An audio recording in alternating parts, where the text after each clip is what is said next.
Get my wig on straight. Hi. And welcome to Escaping the motorhome. This is the dawning of the age of Aquarius. Stinky silt swamp monsters climb out of the creek on Hayling Island, where we're staying for a week in our motorhome. But there's a storm coming. The motorhome is shaking with the wind. The wind is between 30 and 40 miles per hour. So greyhounds are really easy to train. Sunny up, sunny up. It feels like the start of some sort of horror movie. The wind is howling, the rain is coming down horizontally. Yeah, I'm a bit freaked out.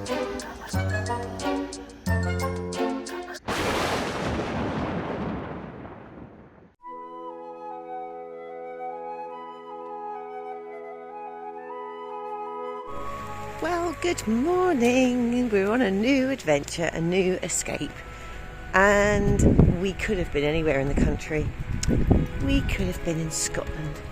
We could have been in the Cotswolds. That would have been my choice.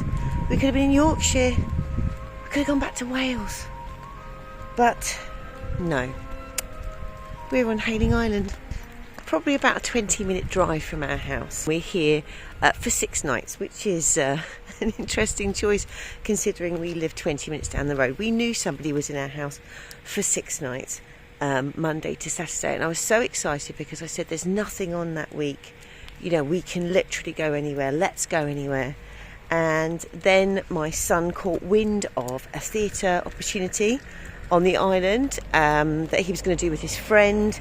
Signed up for it. He would have been in intensive rehearsals every night for this particular workshop show. So we said, yeah, okay, you can do it. We've got a lovely place called Fishery Creek. So it has a tidal creek which you can access, and it's very well appointed. It's full. It's right next to Hayling Island's refuse site, which isn't particularly pleasant. But actually it's quite disguised. You can't see it when you're on site. And we've got another body of water on the other side. We've got a great big lake. So I've been bitten about 8 times in the last 24 hours. So we've got to be a bit mindful of that we are surrounded by water. Seawater, not a problem. Fresh water definitely is. When I went to access the toilets last night to wash the silt-covered shorts that my children were wearing, because they got absolutely covered. See this picture here. The amount of gnats was shocking. It was frightening. There's nothing you can do to control that in a toilet situation. It was dark and the lights were on, but the gnats, my goodness, there were at least 20 in each bowl, not toilet bowl, sink, and they were all across the walls, all across the ceiling. So yeah, I felt quite vulnerable. The next part of the story is that the theatre production got cancelled. So we'd paid to stay on Hayling Island, 20 minutes from our home, and now it's not going ahead. However, you've got to look at the silver linings. We're close to family, we're close to friends. We've got friends that live on the island we're going to meet up with. Some of Daryl's family came over last night with their children. The children had a great time. So there are some benefits to holidaying close to home, and it does feel like a holiday. I set a challenge with Daz and some friends that over the 6 days, we would not leave the island. We were going to stay on the island and treat it like a holiday. We weren't going to be running backwards and forwards. Within 30 minutes, we discovered that we had left the life jackets, and so our guest hadn't turned up. So within 30 minutes of arriving on Hayling Island, I left and went back home. It was the hottest day of the year, so the traffic wasn't 20 minutes. It was more like 40, because everyone likes to come to Hayling Island when it's sunny. I got back with the life jackets, stealth mission into the shed, brilliant job. Daz, looking pretty downhearted, realises that he's left the fins at home that are from the inflatable kayak, which means it would just drift with the wind and wouldn't be that much fun to row. So he went back to get those. So 2 trips back home within 2 hours of being on Hayling Island.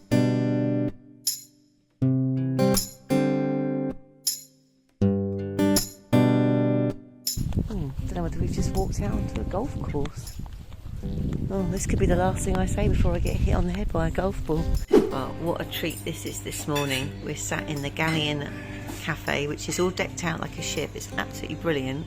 And they have beautiful toilets. Here is my celebratory oat milk.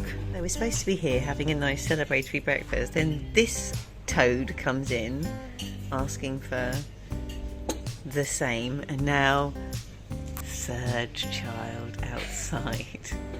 Has the penny dropped? Our oldest Homehead child had scored another 2 GCSEs going into year 10, which was cause for celebration. We've just met our friends at the park and had a nice hour and a half there chatting, and the kids have seen their friends. Our 14-year-old has done a huge cycle from one end of the island to the other. Pizza was a celebratory food of choice, and what better place to have it but on the common in front of the sea. Unusual beach food, but right nice. I know. We're right by the Hayling Light Railway, which we will take tomorrow. And it's another beautiful day. Hazy clouds in the sky. Great day for kite flying, and I think we've still got our kite in the motorhome. And the sea just looks so inviting. The Hayling Light Railway travels between East Stoke Corner and Beachlands, where there is a blue flag beach and views of the Isle of Wight on a sunny day. The Seaside Railway arrived in 2003, and before that was situated within a local holiday village. And before that, the famous Hayling Billy line used to connect Havant to Hayling Island, and it opened in 1867 and closed in 1963. You can still take the Hayling Billy line from Havant to Hayling Island, but it's on foot or by cycle. That's the end of day 2. Lots of creek paddleboarding and kayaking, seeing friends, and tomorrow we've got hopefully grandparents coming over, and we're going to try out the little Hayling Railway and go to the fun fair. So it's going to be a busy one, but hopefully full of fun. After all the expense and the stress of exams, another 2 in the bag. See you tomorrow. So it's Wednesday. Daz's parents came down to Hayling Island seafront, and we had a really nice time. The boys went on all the rides. We had chips. Sammy wasn't so keen on the sounds of all the fairground rides, so the 2 older boys, that's Will and Indy and myself, we went in a different direction, went to the pub, and they had some food, and we chilled out for a bit before joining them back on the seafront. And then we drove back to Fishery Creek, and now they're having a nice time paddleboarding. It's lovely to have my oldest teenager here today joining them for paddleboarding. But Sammy seems absolutely exhausted. He's definitely showing the 5.5 years of his life at the moment for a greyhound who has been doing lots of exercise for the first 3 years of his life. Yeah, it's been really interesting staying here. Everywhere we stay, we end up sort of thinking, oh, we could live here, couldn't we? Like, we could live here. But there are some things that are missing that we had in Shoreham, like rolling hills and rivers. But there is a real sense of island life, of less corporate. There isn't a massive Tesco's like the size of an airport around here. It's all little shops, and they're all doing okay. There isn't a lot of boarded up shops like there are in our town. It's definitely a thriving independent shop atmosphere, and that's really nice to see. Yeah, and nothing's too far away from anywhere else, even though it's nearly the same size as Portsmouth, not quite as wide. But very interesting how it's actually been. How it's actually interesting that it's not been commercialised. I think that's been done on purpose, which is great. But also, my dad grew up around this area, and the lake I'm looking over there, he was telling me his granddad used to be the keeper of the key for the sluice gate. So behind us is Fishery Creek, and every day we've been here has been an evening tide, and the boys are able to access the creek directly from the motorhome stop, which is just behind us there. And I'd say you've got about 4 hours each day to have a good old play around. It's very shallow, safe, and very muddy, as you would have seen probably from the footage. Also great for dog walkers around here, and for kids who need to burn off a little bit of energy.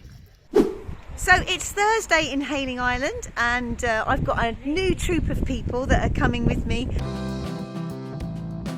I'm not playing today, I'm just keeping score, which is probably a safe bet considering there are lots of cars driving past. My 12-year-old and his friends enjoyed a round of crazy golf at the tired pirate-themed golf course, and it was clear stormy weather was coming. We found shelter in the Three Beans Cafe before we were introduced to this wonderful shop called Way to Go, selling all sorts of weighable ingredients and eco-friendly products and hot drinks.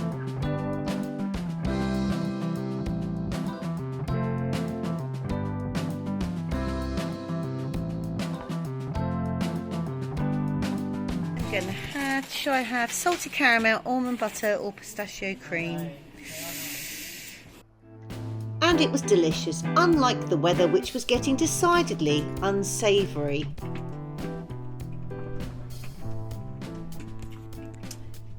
So Daz, are you looking forward to going seeing the sunflowers in this wonderful, beautiful weather we're having this evening? Well, what's left of them, yeah. Yeah, they may have all been ripped up by the wind. We'll make the best of a bad situation. So you've seen us having a blustery time at the seafront doing crazy golf. We went to Three Beans Cafe, had a very nice time and did various other activities. So the motorhome is shaking with the wind. The wind is between 30 and 40 miles per hour. And tomorrow it's back down to between 8 and 10 miles per hour. And what have we got booked tonight? Where we're going to Sam's Sunflowers. Sam's Sunflowers is a very popular place to visit on Hayling Island. What we didn't predict was the 35 miles per hour winds. So how long we'll be there, I don't know. So greyhounds are really easy to train. Sammy, up! Up, Sammy. Sammy, up! In the car. Sammy, up! Sammy, up! Sammy, up! Sammy, what's this? Up, up, up! What's this? Here's scary noise, just freeze. He really doesn't want to go forward. Sam, Sam! Well, we're braving the weather and the wind is awful. The rain is sideways. But it's pretty well attended.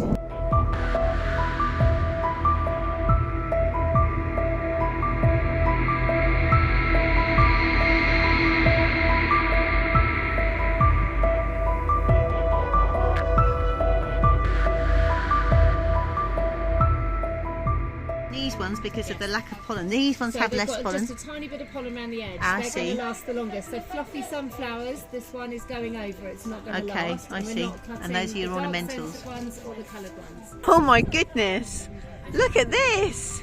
So it's all done in the Wild West. So if you looked at it from above, it would have cacti and a wagon wheel and a horse and a cowboy. That's so cool. We've been given a red flag that we have to wave in the air if we get stuck in the maze. Apparently the route we're going on, the mega maze, takes an hour and a half and the sun is already starting to set. So whether we finish or not, I don't know, but I just said to the boys, it feels like the start of some sort of horror movie. The wind is howling, the rain is coming down horizontally, and yeah, I'm a bit freaked out. I'm sure we'll be okay, especially with Sammy, he's our talisman.